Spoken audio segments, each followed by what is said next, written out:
Great to see you. Hey, good morning, Keith. Great to see you. Thank you. I'd love to do a show on using the practice to make decisions. You want to kick us off? Well, okay. Well, I think decisions decisions are tricky because we're always looking at, I think, pluses and minuses, and I think we're also at the same time trying to evaluate where this puts us in a longer term situation than a shorter term. And I think one of the things the practice allows us to do is to go inside and be peaceful and conscious and present in the moment and evaluate what it is we truly want. A lot of times we make decisions based on expectations of others, or we make decisions based on what we think will advance our career. Those are okay, but it has to be something that is motivated by your internal desire to be the best person that you can be, which is what the practice is all about, teaching us, reminding us that we have the choice, the control to make decisions which are in our best interest. Not always easy to do because of all of these external practices. How do you do it? How do you make up your mind on doing certain things with a field of unlimited options? The way that I go about it, I guess, is asking why I want to make a certain decision.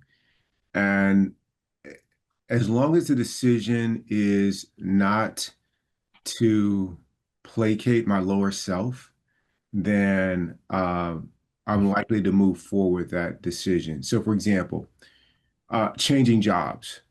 Hmm. I won't change jobs because I'm having difficulty with a person working there. I'm unlikely. I wouldn't say I won't, but I'm unlikely to do it. Hmm.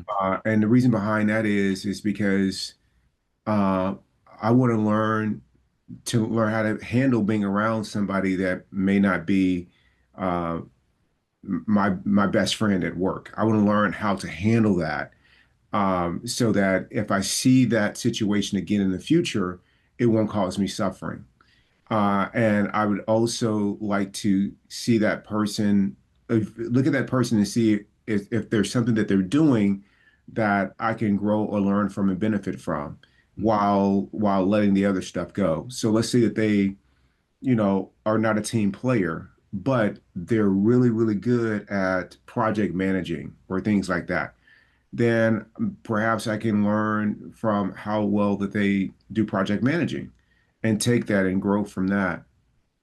They're very punctual, or maybe they do things at a very high level that maybe an area that I can grow in. And how they, show up as a team player, hopefully somebody in leadership is addressing that piece of it if our organization is one that values teamwork. But after, sharing my thoughts with them about asking them to be a team player, if they say no, accepting the no, and then just focusing on the things that that I can grow from. So I use that as an example. The same thing with whether I buy a car or move somewhere, or whatever the case is, I try to say, what's the reason? What's the why behind it? Hmm. And I know the why, if it's placating my lower self, isn't what's driving the bus. If the thing that I want to do, if it doesn't happen, then I'm still at peace. Hmm. So I'm not attached to the outcome. So that's how I typically make decisions. Pickleball court for a while, one of the things I noticed is that I got very comfortable playing with people that I know. And so I didn't want to look bad or mess up with people that I did know and have them have some kind of opinion of me.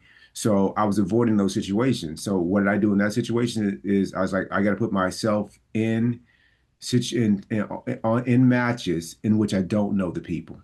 Like, so that part of that limitation can go away.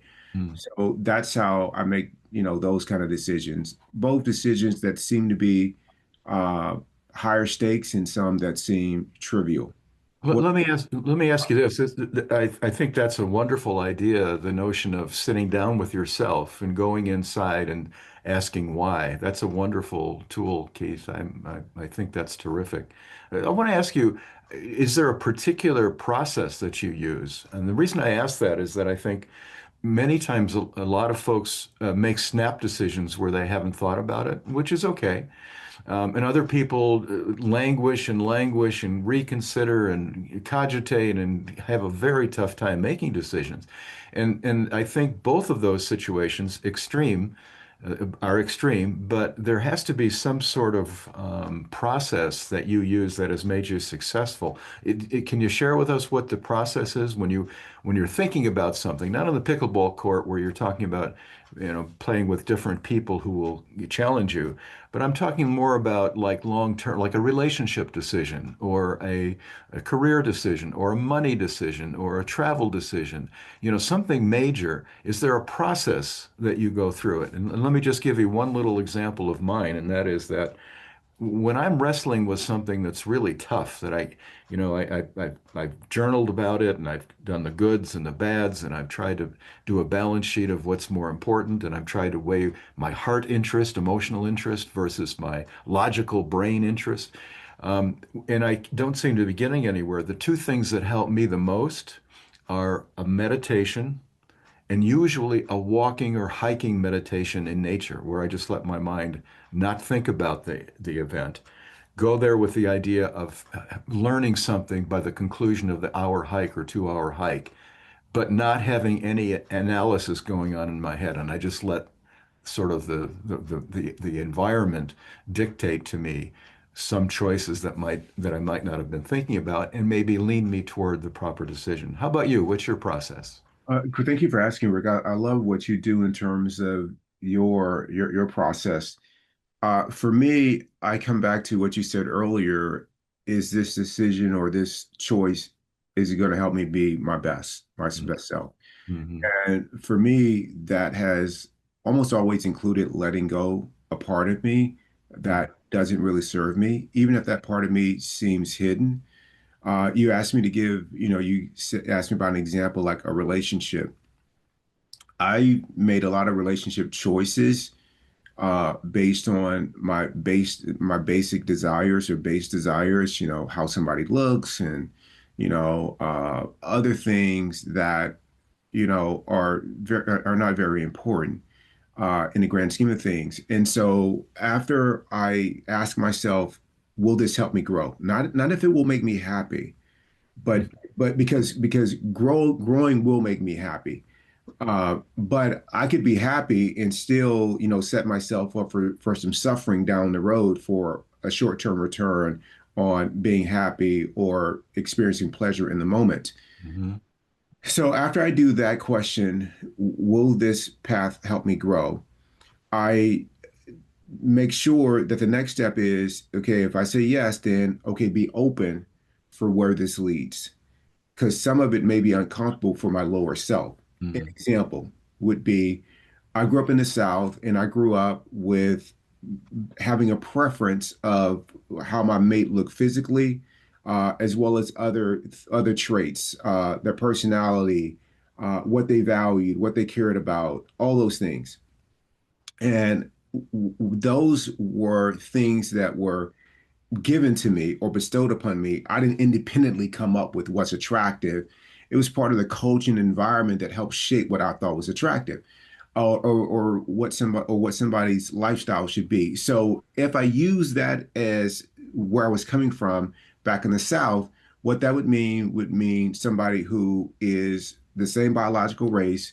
It means somebody whose physical form is a specific physical form. It would mean that they have no children, that they live their life exactly like I do, early risers, must work out, must be vegan, all these things that are part of me.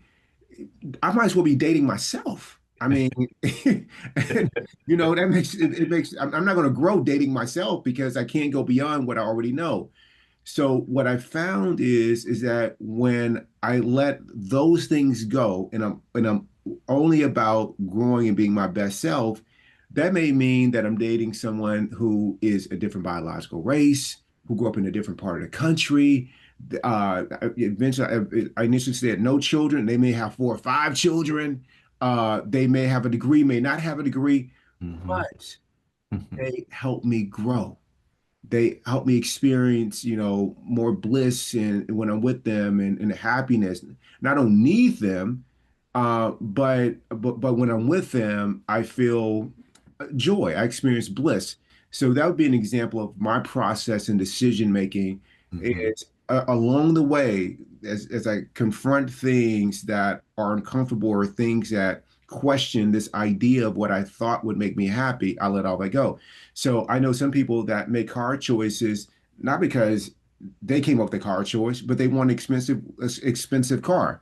Don't want to throw any shade, but an example that people often give is they want a certain BMW, and then that BMW becomes very, very pricey after it goes out of warranty and becomes unreliable and almost cost prohibitive to upkeep after it's out of warranty. Was that car the right choice for you? No. What you want is you want a reliable car with low maintenance costs is what you really want. But you can't go beyond this other preference that's been put in your head about what you think will make you happy. Hmm. I mean, some people would be like, "Oh, I want my kids to go to Harvard." No, that's not what you really want. What you want your kids to be is healthy and safe. So, would you take a kid that goes to Harvard that has all kinds of other challenges like drug addiction and making bad choices and all? No, you won't. You love a kid that goes to get a high school diploma, may or may not go to state college, but man, they cause you no trouble. That's what you really want, and they're happy. That's what you really want. So Uh, you start to give up all those things and you come back to the basics. At least that's what I do with my decision making. That's beautiful, brother. I love that. That's great, Keith. Great insights. Really appreciate that. This is a wonderful topic. This could go on for a half an hour. It's too bad we can't do this like online with all of the viewers and just kick it around amongst ourselves with everybody because everybody has a little different process and we can all learn from one another. Yeah, you mentioned off camera that you have a decision that you are considering making right now. What would be your process with that decision? Well, it's always the same. It's getting out into a wilderness hike, and it's great up here in Sedona because there's so many to choose from. And I just lose myself in the environment, and that relaxation, that non-focusing on the issue, really bubbles up, creates this kind of insight from marinating and from walking in nature that will hit me with a few ideas that I might not have thought of before when I'm in my daily routine, which is outside of nature, in an office or at home or whatever. So nature is huge for me, along with the exercise. The hiking that I do is usually with some elevation, so you get a little bit out of breath, and it's sort of an endurance test too. A couple hours, couple hours with the elevation is a nice physical challenge. So the combination of physical exertion, being in nature, and not focusing on the problem, not trying to figure it out, just letting it marinate, Yeah. usually causes some breakthrough that has served me well over my long, long life. Awesome. Great. Thank you so much. I hope other people will, try some of the suggestions that we shared, and we welcome people to share what they do too. So thank you, Absolutely. Rick. Yeah, I'd love to hear. Yep. All right. Love you. Love you, Keith. Take care, man. Thank you.